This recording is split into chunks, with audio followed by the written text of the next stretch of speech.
Grandparents often give infants foods they once believed harmless, but new pediatric findings show today's babies face risks earlier generations didn't. After working with child health experts, I discovered 11 common foods that can create dangerous situations for children under 12 months, and why traditional feeding guidance no longer applies. We will start with honey. To understand why, you need to know how infant intestines differ from adult intestines. When you or I consume honey, our gut contains approximately 100 trillion bacteria, forming what gastroenterologists call a mature microbiome. This bacterial army immediately attacks any Clostridium botulinum spores present in honey, preventing them from germinating. Your stomach acid, with a pH between 1.5 and 3.5, provides a second line of defense, destroying most pathogenic spores before they reach your intestines. Infants under 12 months lack this protection entirely. Their stomach pH ranges from 4 to 5, significantly less acidic than adult levels. Their intestinal microbiome contains perhaps 1 trillion bacteria, 1% of adult populations. When Clostridium botulinum spores enter this environment, they encounter no resistance. The spores germinate within 6 to 30 hours, producing botulinum toxin directly inside the infant's intestines. This neurotoxin blocks acetylcholine release at neuromuscular junctions, preventing nerve signals from reaching muscles. Parents first notice constipation, which seems harmless. Within 12 to 48 hours, the toxin spreads systemically. Babies lose the ability to suck, swallow, or cry strongly. Eyelid drooping appears, followed by flaccid paralysis moving downward through the body. Without immediate hospitalization and antitoxin administration, respiratory muscles fail. Mechanical ventilation becomes necessary. Even with treatment, hospitalization averages 4 weeks, with some infants requiring feeding tubes for months. The CDC documents over 100 infant botulism cases annually in the United States, with California, Utah, and Pennsylvania showing highest incidence rates. Mortality dropped below 1% only because of aggressive ICU protocols, but neurological complications persist in approximately 15% of survivors. One grandmother in Arizona gave her 4-month-old grandson honey-sweetened pacifier water for colic. The baby spent 6 weeks on a ventilator and required 18 months of physical therapy to regain normal muscle tone. Why did your children survive honey? Many didn't receive it before 12 months, but those who did benefited from luck more than safety. Botulinum spore concentration varies wildly between honey batches. One jar might contain 0 spores, while another contains thousands per gram. Your child likely consumed low-spore honey or received it after their microbiome developed sufficiently to provide protection. This Russian roulette approach isn't acceptable when stakes include paralysis or death. The mechanism of botulinum toxin deserves deeper explanation because understanding it clarifies why honey represents such a unique threat. But first, you need to understand another dangerous food: unpasteurized cow's milk. Including raw milk, many families now seek for supposed health benefits. Cow's milk protein molecules are significantly larger than human milk proteins. Specifically, bovine beta-lactoglobulin measures approximately 18 kilodaltons, while human alpha-lactobutmin measures 14 kilodaltons. Infant intestines possess relatively large gaps between enterocytes, the cells lining the gut wall, until approximately 12 months of age. These gaps, called tight junctions during development, allow whole proteins to pass directly into the bloodstream rather than being broken down into amino acids first. When large bovine proteins enter an infant's bloodstream intact, the immune system recognizes them as foreign invaders. This triggers inflammatory cascades involving immunoglobulin E antibodies, mast cell degranulation, and histamine release. Acute symptoms range from hives and vomiting to anaphylaxis. Chronic exposure causes something worse: microscopic intestinal bleeding. You won't see blood in diapers because the quantity is small, perhaps 5 to 10 milliliters daily, but accumulated over weeks, this produces iron deficiency anemia requiring months of supplementation to correct. The renal system provides the second major concern. Cow's milk contains 3 times the protein concentration of human milk and 7 times the mineral concentration. Infant kidneys possess approximately 20% of adult nephron function. When forced to process excessive protein and minerals, these immature kidneys must work at maximum capacity continuously. Pediatric nephrologists documented cases where infants consuming cow's milk before 6 months developed hypernatremia, hyponatremia, elevated blood sodium levels causing seizures, and acute kidney injury requiring dialysis. The raw milk movement makes this exponentially more dangerous. Unpasteurized milk carries Escherichia coli, O157H7, Salmonella species, Listeria monocytogenes, and Campylobacter jejuni. Between 2018 and 2022, the CDC documented 73 outbreaks from raw dairy products, resulting in over 600 illnesses and 3 deaths, with infants and young children comprising 42% of severe cases requiring hospitalization. Listeria deserves particular attention because it crosses the placental barrier and the infant blood-brain barrier with disturbing efficiency. Once in the central nervous system, Listeria causes meningitis with a 30% mortality rate in newborns. Survivors often face permanent neurological damage, including cerebral palsy, developmental delays, and seizure disorders. One Wisconsin family gave their 8-month-old grandson raw milk from their farm, believing it superior to formula. The child developed Listeria meningitis, survived after 3 weeks in pediatric intensive care, but now requires anticonvulsant medication and special education services. The blood-brain barrier in infants functions differently than in adults. This selective barrier consists of endothelial cells lining brain capillaries connected by tight junctions that normally prevent most substances from entering brain tissue. In adults, these junctions remain impermeable to most bacteria and large molecules. Infant blood-brain barriers demonstrate increased permeability due to incomplete tight junction development and lower expression of efflux transporters that pump toxins back into circulation. Listeria exploits this vulnerability through a protein called internalin, which binds to E-cadherin on endothelial cells, triggering bacterial uptake directly into brain tissue. Some of you are thinking, but I was raised on cow's milk from 6 months old. Formula access was limited in previous generations, making cow's milk a necessity despite risks. Modern parents have no such excuse. Iron-fortified formula and continued breastfeeding provide complete nutrition until 12 months, when pasteurized whole cow's milk can be introduced safely. Another food that surprises most grandparents is whole nuts and peanuts, even ground into butter before 6 months. I'm going to explain something critical about infant airways that will change how you think about choking risk. Adult tracheas measure approximately 12 millimeters in diameter. Infant tracheas at 6 months measure approximately 4 millimeters. A single peanut half measures approximately 8 millimeters. When aspirated, a peanut completely occludes an infant airway while barely affecting adult breathing. But size alone doesn't explain why nuts cause more choking deaths than any other food in children under 4. Nut oils contain lipid compounds that trigger intense inflammatory responses in respiratory tissue.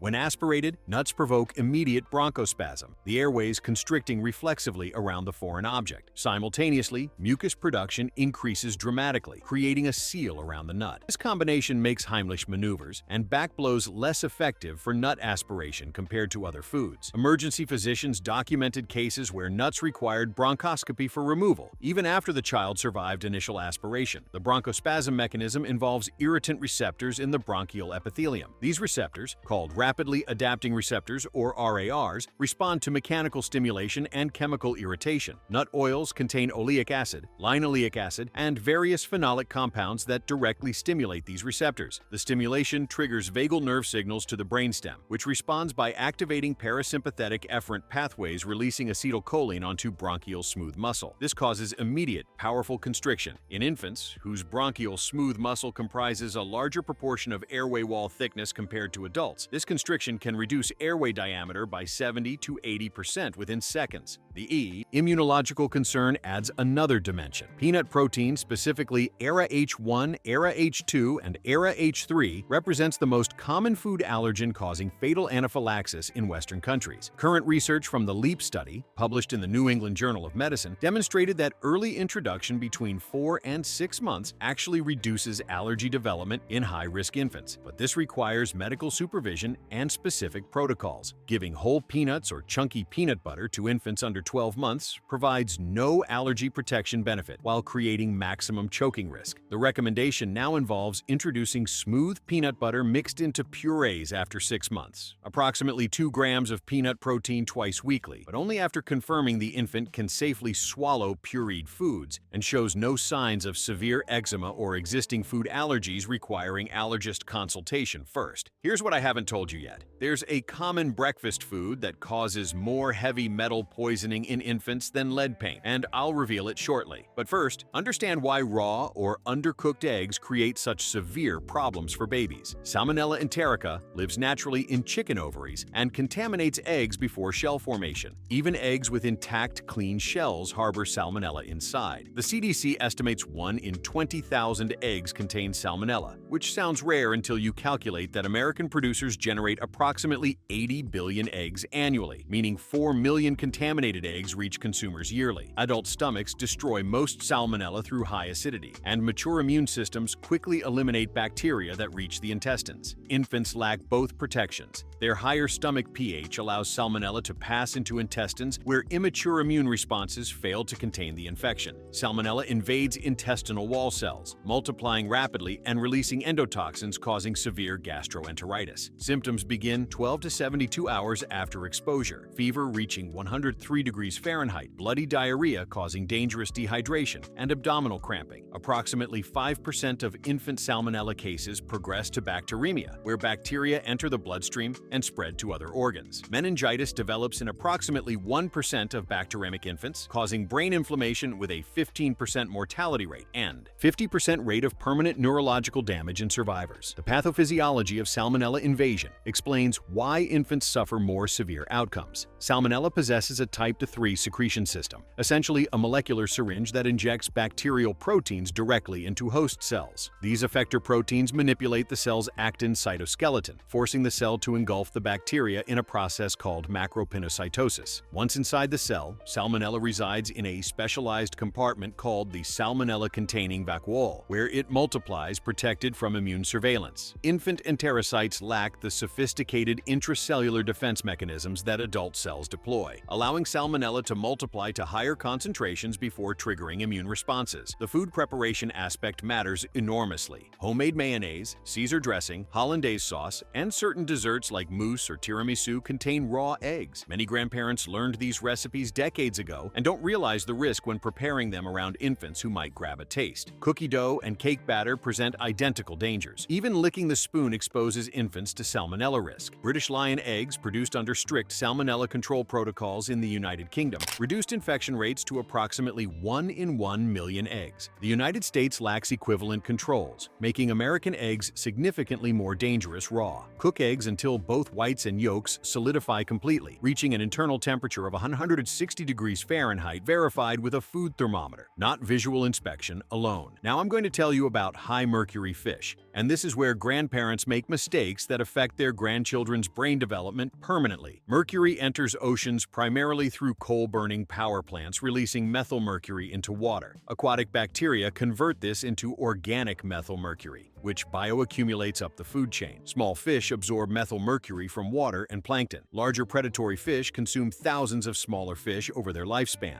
concentrating methylmercury in their tissues to levels hundreds of times higher than surrounding water. Shark, swordfish, king mackerel, and tilefish represent the worst offenders, containing 0.5 to 1.5 parts per million mercury. Bluefin tuna approaches these levels. For reference, the FDA action level is 1.0 ppm, meaning many commonly consumed fish exceed safety limits. Methylmercury crosses the infant blood-brain barrier with frightening efficiency and concentrates in developing neural tissue. Once inside neurons, mercury binds to sulfhydryl groups on proteins, disrupting cellular metabolism and causing direct neurotoxicity. Developing brains are particularly vulnerable because neuronal migration, synapse formation, and myelination occur at maximum rates during the first 2 years of life. The molecular mechanism involves mercury's high affinity for selenocysteine and cysteine residues in proteins. These amino acids contain sulfur atoms that mercury binds to with extraordinary strength. Critical enzymes for neuronal function, including those involved in neurotransmitter synthesis, mitochondrial energy production, and antioxidant defense, contain these sulfur-containing amino acids. When mercury binds, it permanently inactivates these enzymes. Neurons cannot synthesize replacements fast enough during the rapid development phase, leading to cumulative dysfunction and cell death. The Seychelles Child Development Study and the Faroe Islands Study both documented developmental outcomes in children exposed to mercury through maternal fish consumption during pregnancy and breastfeeding. Results showed clear dose-response relationships between mercury levels and cognitive deficits. Children in the highest exposure quartile scored 7 to 10 points lower on IQ tests at age 7 compared to lowest exposure quartile. They showed impaired fine motor skills, reduced attention spans, and language delays. What makes this particularly tragic is the permanence. Mercury-induced neurotoxicity causes irreversible damage to developing neurons. You cannot undo this harm once it occurs. A grandmother in Florida regularly fed her grandson tuna salad starting at 8 months, not knowing she was giving him bluefin tuna with mercury levels approaching 1.2 ppm. At age 4, the child requires speech therapy and occupational therapy for developmental delays directly linked to mercury exposure through hair sample analysis. The FDA recommends infants avoid shark, swordfish, king mackerel, and tilefish completely. Choose low-mercury alternatives like salmon, pollock, tilapia, and light-canned tuna, limiting consumption to 2 to 3 4-ounce servings weekly after 6 months of age. Never assume expensive fish means safer fish. Bluefin tuna costs $50 per pound and contains dangerous mercury levels. Let me tell you about shellfish now, because most grandparents don't understand why oysters and clams are completely different from salmon or cod in terms of infant safety. Shellfish are filter feeders, processing 50 to 100 liters of water daily through their bodies, concentrating whatever contaminants exist in that water. Vibrio vulnificus and Vibrio parahemolyticus bacteria thrive in warm coastal waters and accumulate in shellfish tissue. Norovirus, responsible for most gastroenteritis outbreaks, concentrates in oysters and clams at levels 100 times higher than surrounding water. When adults consume raw oysters, healthy immune systems typically control Vibrio infections, causing temporary gastroenteritis. Infants develop septicemia. Vibrio bacteria enter the bloodstream and multiply rapidly, producing toxins causing septic shock. Mortality rates for Vibrio septicemia in infants approach 40%, even with aggressive antibiotic treatment and ICU support. Vibrio vulnificus possesses capsular polysaccharides that resist phagocytosis by neutrophils and macrophages. This capsule allows the bacteria to evade the infant's already limited immune responses. Once in the bloodstream, Vibrio produces a variety of virulence factors, including cytotoxins, proteases, and lipopolysaccharide endotoxin. These factors trigger massive cytokine release, creating a cytokine storm that causes vasodilation, capillary leakage, tissue hypoperfusion, and multi-organ failure. Infant cardiovascular systems cannot compensate for this rapid hemodynamic collapse the way adult systems can, explaining the dramatically higher mortality rates. The seasonal variation matters. Vibrio concentrations increase dramatically when water temperatures exceed 68 degrees Fahrenheit, making summer oysters particularly dangerous. The old rule about avoiding oysters in months without an R has scientific basis, though refrigeration and aquaculture practices changed the dynamics somewhat. Cooking shellfish to an internal temperature of 145 degrees Fahrenheit kills Vibrio and norovirus, making cooked shrimp, crab, and lobster acceptably safe for infants after 12 months, assuming no shellfish allergy. But raw oysters, clams, mussels, and ceviche containing raw seafood create unacceptable risk for children under 3. Shellfish allergy emerges earlier and persists longer than most food allergies. Approximately 2% of children develop shellfish allergy, often with first exposure causing severe reactions including anaphylaxis. Unlike milk or egg allergies, which most children outgrow, shellfish allergy persists into adulthood in 85% of cases. I promise to tell you which food causes more heavy metal contamination than lead paint. It's rice cereal, the traditional first solid food recommended for babies for the past 50 years. Rice accumulates arsenic from soil and water at rates 10 times higher than other grains. This occurs because rice grows in flooded conditions where arsenic becomes more soluble and available for plant uptake. The FDA's 2020 testing found inorganic arsenic levels in rice cereals ranging from 85 to 120 parts per billion, approximately 6 times higher than levels in wheat or oat cereals. Inorganic arsenic is a known human carcinogen linked to bladder, lung, and skin cancers. In infants, chronic arsenic exposure affects cognitive development. A 2017 study in JAMA Pediatrics pediatrics tracked children from birth to age 5, measuring arsenic levels in urine and correlating with developmental assessments. Children in the highest quartile of arsenic exposure scored 4 to 6 points lower on standardized development tests, with particular deficits in verbal comprehension and fine motor skills. The mechanism involves arsenic's ability to substitute for phosphate in biochemical reactions due to chemical similarity. Arsenic disrupts cellular energy production by replacing phosphate in ATP synthesis, creating unstable ADP arsenate that rapidly hydrolyzes, effectively wasting the cell's energy currency. In developing neurons, which have extraordinarily high energy demands for growth, migration, and synapse formation, this energy depletion causes permanent developmental abnormalities. Arsenic also generates reactive oxygen species that damage DNA, proteins, and lipid membranes, while inhibiting DNA repair enzymes, creating a perfect storm of neurotoxicity during the critical window of infant brain development. The dose makes the poison. Infants consuming rice cereal twice daily receive approximately 50 micrograms of inorganic arsenic weekly, exceeding the EPA's reference dose for a 15-pound infant by 3 to 5 times. This exposure continues during peak brain development, creating cumulative neurotoxic effects. The FDA's Closer to Zero initiative, launched in 2021, aims to reduce arsenic in infant rice cereal to 100 ppb. But even this level concerns pediatric toxicologists. The recommendation now is simple. Choose oat or barley cereal for first foods. If using rice products, limit to 3 servings weekly maximum and rinse rice thoroughly before cooking, which removes approximately 30% of arsenic. Tell me in the comments where you're from and whether rice cereal was recommended when you raised your children. I'm curious how universal this practice was across different regions. Unpasteurized soft cheeses create risks most grandparents never consider because these cheeses were common in their youth. Brie, Camembert, blue-veined cheeses like Roquefort and Gorgonzola, and Mexican-style fresh cheeses like Queso Fresco frequently harbor Listeria monocytogenes. Listeria grows at refrigeration temperatures, unlike most foodborne pathogens requiring warmth to multiply. A contaminated cheese wheel produces millions of Listeria bacteria even when properly refrigerated. Pasteurization kills Listeria, but traditional cheesemaking uses raw milk specifically for flavor development through bacterial action. I already explained Listeria's ability to cross into the infant central nervous system. In 2022, a 6-month-old in Texas died from Listeria meningitis traced to queso fresco from a local Hispanic market. The grandmother, preparing tamales for a family gathering, gave the baby small bites, not realizing the deadly risk. The virulence of Listeria stems from its sophisticated intracellular life cycle. After invading host cells through internal and mediated endocytosis, Listeria escapes the phagosome by secreting Listeria lysine O,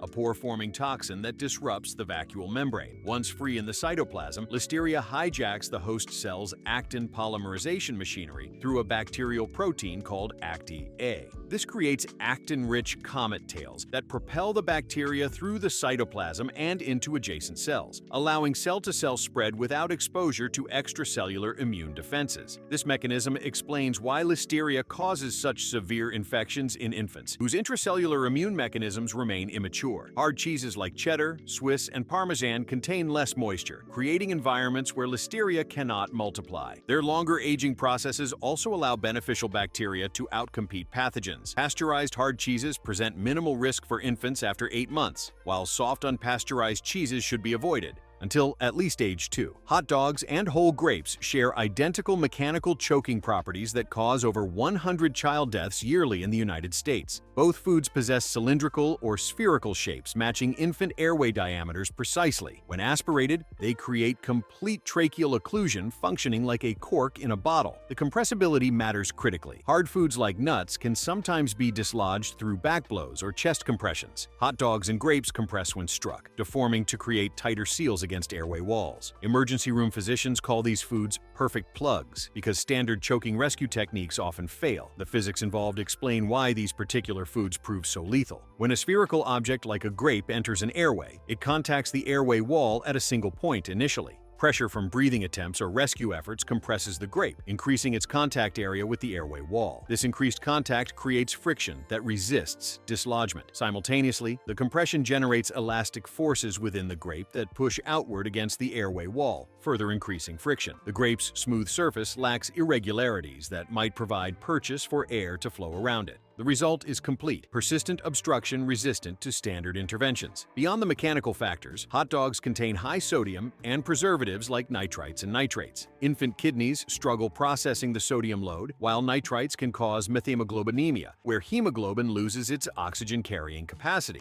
Although rare in typical consumption amounts, the choking risk alone warrants avoiding hot dogs entirely until age 4, and then only when cut lengthwise into thin strips. Grapes require similar treatment. Cut each grape into quarters, never just halves, as half grapes still match toddler airway diameters. Cherry tomatoes and large blueberries present identical risks requiring the same precautions. Raw sprouts inhabit a unique danger category because the very conditions ideal for sprouting seeds, warm temperatures and high humidity, create perfect environments for bacterial growth. Salmonella and E. coli O157H7 contamination begins during seed production in fields. Bacteria penetrate seed coats and become internalized within the seed structure. Washing mature sprouts cannot remove these bacteria because they're inside the plant tissue, not merely on the surface. The CDC documented 48 foodborne illness outbreaks linked to raw sprouts between 1998 and 2023, causing over 2,000 illnesses and 5 deaths. Infants and elderly individuals comprised 78% of hospitalizations.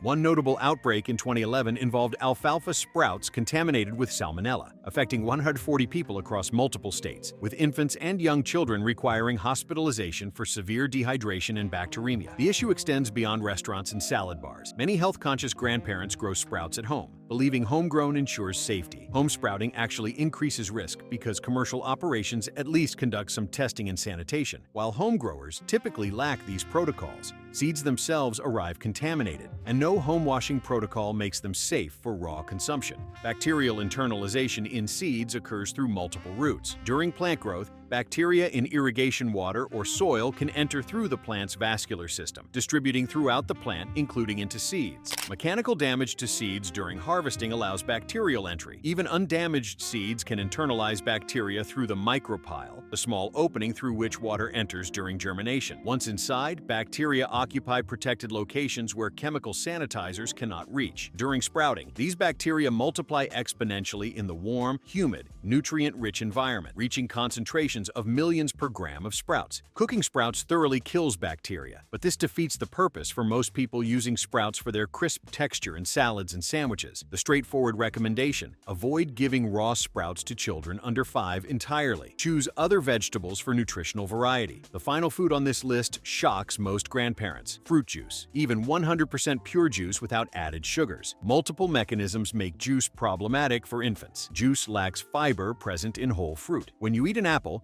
fiber slows sugar absorption in the intestines, preventing blood glucose spikes. Apple juice delivers identical sugar amounts with no fiber, causing rapid glucose elevation followed by insulin surges and subsequent hypoglycemia. This roller coaster effect disrupts infant metabolic regulation and creates early patterns, predisposing to insulin resistance and type 2 diabetes later in life. The glycemic response to juice versus whole fruit demonstrates dramatic differences. Whole apples have a glycemic index of approximately 36, classified as low. Apple juice has a glycemic index of 41, but more importantly, the glycemic load is much higher because juice consumption volumes typically exceed whole fruit consumption. An 8-ounce glass of apple juice contains the sugar from 3 to 4 apples, an amount no infant would consume as whole fruit in one sitting. This massive sugar bolus overwhelms the infant's insulin response mechanisms, forcing pancreatic beta cells to secrete maximum insulin. Over time, this repeated hyperinsulinemia causes insulin receptor downregulation, the first step toward insulin resistance and metabolic syndrome. The American Academy of Pediatrics updated recommendations in 2017 based on data linking early juice consumption to obesity. Studies tracking children from infancy found those consuming juice regularly before 12 months had twice the obesity rate at age 2, compared to children who drank only breast milk, formula, or water. The mechanism involves multiple factors. Juice provides calories without satiety, teaches preference for sweet tastes, and displaces nutrient-dense milk or formula. Tooth decay represents another major concern. Juice bathes teeth in sugar and acid, creating ideal conditions for Streptococcus mutans bacteria producing enamel-eroding acid. Infants frequently given juice in bottles develop baby bottle tooth decay, severe cavities requiring extensive dental work under general anesthesia. Primary teeth matter, despite eventually falling out, because they guide permanent tooth positioning and affect speech development. The fructose content in juice causes osmotic diarrhea when consumed in quantities typical for infants given juice regularly. Fructose draws water into the intestinal lumen through osmotic pressure, producing loose, watery stools and potential dehydration. Chronic diarrhea impairs nutrient absorption and can lead to failure to thrive. Some grandparents dilute juice with water, believing this reduces harm. Dilution decreases sugar concentration per ounce, but doesn't eliminate the fundamental problems. The AAP recommends zero juice before 12 months and limiting juice to 4 ounces daily maximum after age 1.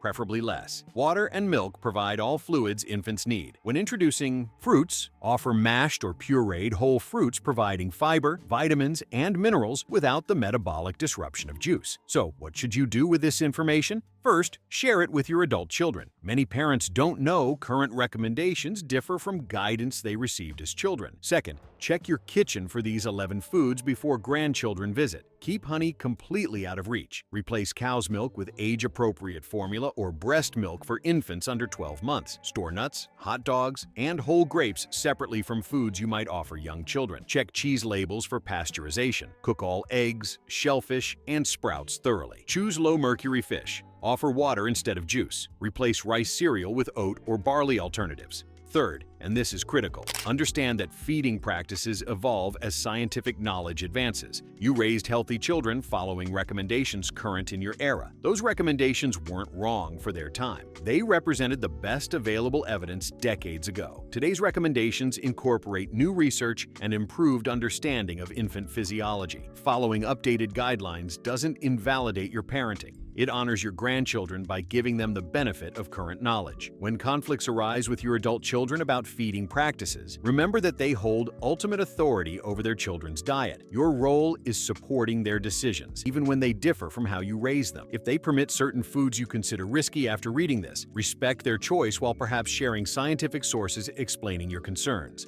Document allergic reactions carefully if they occur. Note timing, symptoms, and suspected foods. Photograph rashes or swelling. This information proves invaluable for pediatricians and allergists diagnosing and managing food allergies. Many allergies present subtly at first, with symptoms like eczema or digestive upset preceding obvious reactions like hives or anaphylaxis. Careful documentation helps identify patterns that might otherwise be missed. Keep emergency numbers readily accessible. Know your local children's hospital emergency room location and route. Learn infant CPR and choking rescue techniques through classes offered by hospitals and fire departments. These skills could save your grandchild's life. Practice the techniques periodically to maintain proficiency. Many community organizations offer free training, and some pediatricians' offices provide brief demonstrations during well-child visits. Drop a comment below telling me which food on this list surprised you most. Did you give honey to your own children? Are you growing sprouts at home? Did your pediatrician recommend rice cereal as a first food? Your experiences help other grandparents understand they're not alone in navigating these changes. The research I've presented comes from peer-reviewed studies, CDC data, FDA testing programs, and documented clinical cases. This isn't fear-mongering or trend-following. These are evidence-based recommendations designed to prevent tragic outcomes that occur with predictable regularity when these guidelines are ignored. Every year, preventable deaths and injuries occur because well-meaning caregivers, often grandparents, didn't understand these risks. Your willingness to watch this video and learn demonstrates the love you have for your grandchildren. That love, combined with current knowledge, makes you an invaluable part of your grandchildren's lives. They're fortunate to have grandparents who care enough to adapt their practices to keep them safe, while providing the nurturing, experienced care that only grandparents can offer. Well, that's it for this video. But don't go anywhere, because we've got plenty more heat. Just tap any of the cards on your screen right now and keep it locked.